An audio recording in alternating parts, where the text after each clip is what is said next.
My last question about ghost stories is that something really interesting about this is that AI kind of helped it come to life and helped with the remixing, remastering process. Hmm. And from a creative standpoint, AI has been a heavily debated topic in recent months, whether it's good, whether it's bad, especially when it comes to music and making music. What is your overall opinion on its place in the music industry? Well, it's another tool in the toolkit, just like automated mixing. That was, we used to, all the mixes used to be manual. You had to have a couple of people waiting around just to push their fader up and down, you know, and digital recording, you know, I think that's all been better than AI, but it's hard to say. I'm not sure where AI is going to go, but I think it's just another tool in the toolkit. I mean, the bottom line is the AI isn't going to make the final decision on the mixes. That's A true. human is a human is going to have to say, "Get rid of that AI crap. I want more human. I want more AI." No, AI. I'll start arguing with you. AI.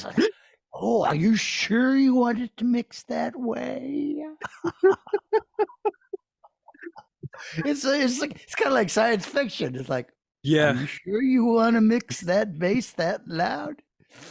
You know, Have the bass be or the only instrument. or one of the things I learned, it was a beautiful experience being in Blue Oyster Cult because we had not only started out with a really smart manager. The manager would produce us and make sure that we were, had high standards. Not, we're not. He wasn't going to settle for any crap. So that was great. And then we moved on to Tom Werman. Some of the guys in the band don't think Tom Werman did the job, but I learned a lot from Tom.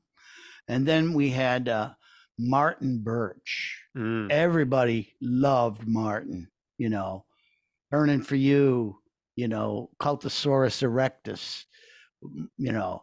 Uh, and he was a really mellow guy in the studio, but he really got the job done. So that was even more, And then we had Bruce Fairburn, who's really a great producer. So very different people, very different personalities. So I'm producing myself now. So when I do a vocal or I do a guitar, I say, Martin, is that good enough? Hey, maybe me AI Martin Birch would work on my next record. He passed away sadly, not a few years ago, and he was younger than me for some reason. I always thought he was older, because he was the guy in charge in the studio. So, So yeah, yeah, I don't know where we're going with that. Remains to be seen. Right now, it's like a fad kind of thing. Of it's course, it's yeah, it's like the shiny new toy of the industry. yeah. Do you think AI could write a good horror story? With the amount of movies I've seen lately and asking myself if ChatGPT wrote this because of how bad it is, I'm not sure. It's I I have dabbled a little bit in with the AI, and I think it's the dumbest collaborator I've ever worked with. It was like if I was writing this with a guy and he told me to do that, that is the dumbest crap I ever heard. So the human has to like take charge. You oh yeah. can't. You just you know dumb stuff. But I'm not an expert. I'm certainly not an expert, and they say it's going to get better, and it might even get dumber. You don't Yeah, know. exactly.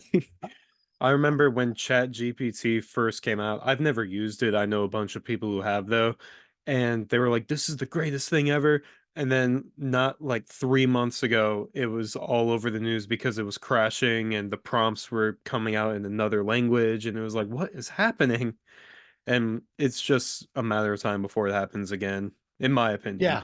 Yeah. Well, we'll see. We'll see. It'll find it'll find its own level, I guess. You know, but I see it as another tool, a kind of a dumb tool. How